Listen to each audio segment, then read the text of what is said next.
तमाम जो मुस्लिम तंजीमें अब वो उनको फोर्स किया जा रहा है, यानी एक ऐसी बहस चलाई जा रही है कि तमाम मुस्लिम तंजीमें ये अहद करें कि जब तक ये सेकुलर पार्टियां एक प्लेटफॉर्म पे नहीं आएंगी तब तक मुस्लिम राय दहिंदगान किसी को वोट नहीं करें। अगर बहुजन समाज पार्टी और असदुद्दीन ओवैसी MIM और चंद्रशेखर रावण भी अगर इसमें साथ में आ जाएं, भले ही इख्तलाफात है, ये मैं एज ए जर्नलिस्ट बात कर रहा हूँ, ऐसा लोग कह रहे हैं, लेकिन मुझे नहीं लग रहा है कि चंद्रशेखर रावण की बहुत ज़्यादा कोई अहमियत होगी।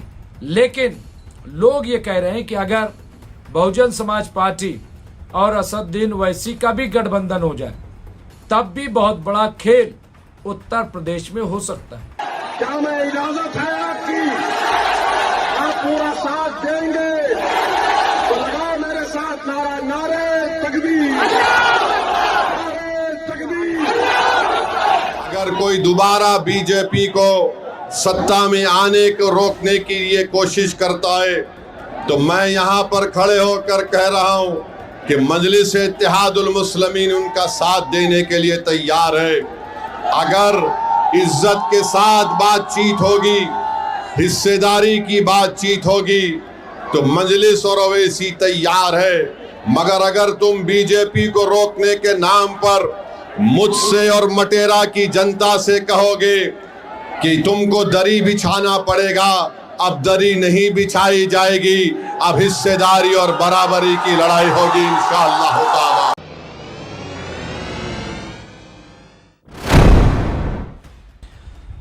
आदाब, मैं हूं मुमताज आलम रिजवी और मैं बात करूंगा उत्तर प्रदेश के चुनाव की, और ख़ास तौर से आज जिक्र करने जा रहा हूं MIM के चीफ असदुद्दीन ओवैसी, जो कि बैरिस्टर हैं और मेंबर पार्लियामेंट हैं, हैदराबाद से निकलकर अब पूरे मुल्क में इस वक्त सियासत कर रहे हैं।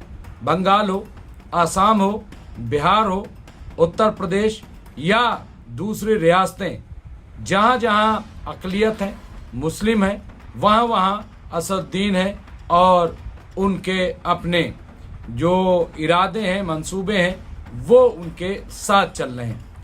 क्या किसके दिल में है कह पाना मुश्किल है, लेकिन एक चीज़ तो है कि असदुद्दीन ओवैसी की बातें जितनी अपीलिंग है, ख़ास तौर से मुसलमानों के लिए, वो किसी से ढकी छुपी नहीं है।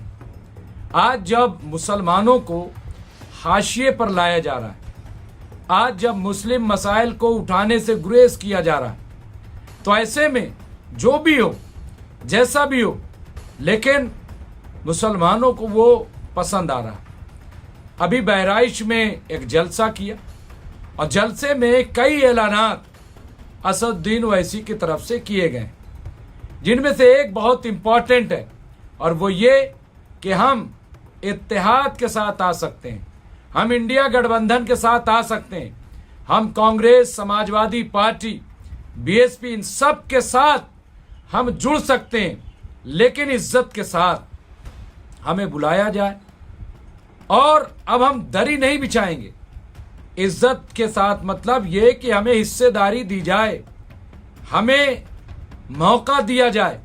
जैसे तमाम पार्टी को हिस्सेदारी दी जाती, वैसे हमें हिस्सेदारी दी जाए। वैसे मैं बता दूं कि तैयारी ये है इस वक्त असदुद्दीन ओवैसी की कि वो तकरीबन उत्तर प्रदेश की 200 सीटों पर अपने उम्मीदवार मैदान में उतार सकते हैं। उत्तर प्रदेश में कुल जो विधानसभा की सीट है वो है 403 सीटें। 403 में तकरीबन 150-160 ऐसी सीटें हैं जहां पे मुस्लिम फैसला कुन हैसियत रखते हैं, यानी 25 से 30% और कहीं कहीं 40 से 50% असेंबली सीटों पे मुस्लिम राय दहिंदगान हैं, मुस्लिम वोटर्स हैं, और वो बहुत मजबूत सीटें हैं। तो इन तमाम सीटों को, और ख़ास तौर से वहाँ कि जहाँ दलित और मुस्लिम कॉम्बिनेशन है, ऐसी सीटें भी आइडेंटिफाई की जा रही हैं। तो 200 सीटों पर असदुद्दीन ओवैसी मैदान में उतरेंगे।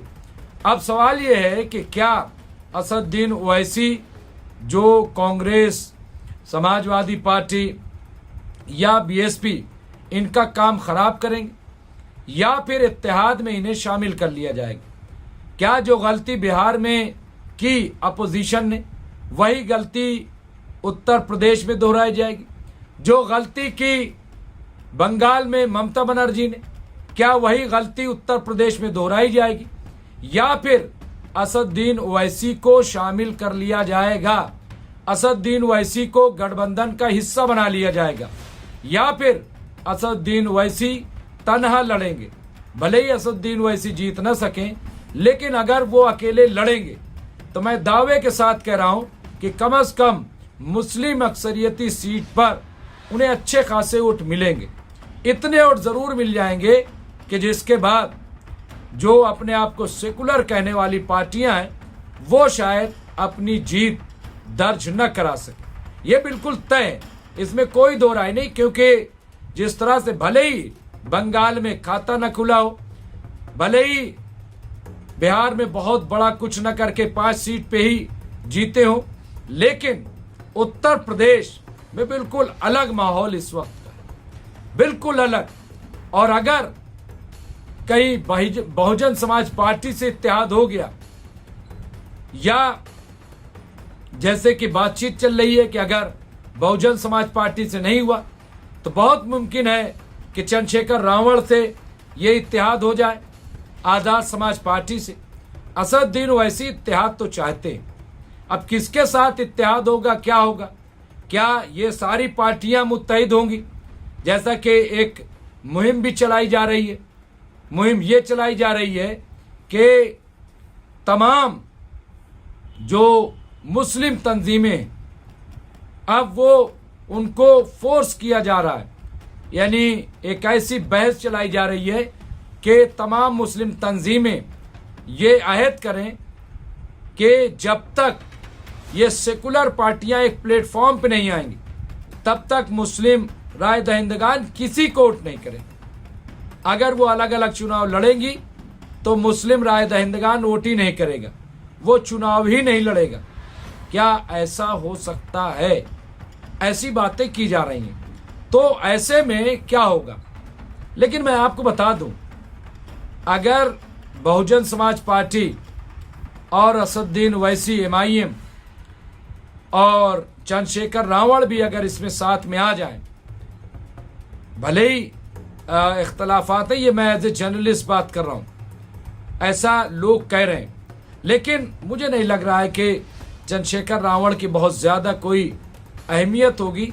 लेकिन लोग ये कह रहे हैं कि अगर बहुजन समाज पार्टी और असदुद्दीन ओवैसी का भी गठबंधन हो जाए तब भी बहुत बड़ा खेल उत्तर प्रदेश में हो सकता है, चुनाव तिकोड़ी हो सकता है, ऐसा कहा जा रहा है।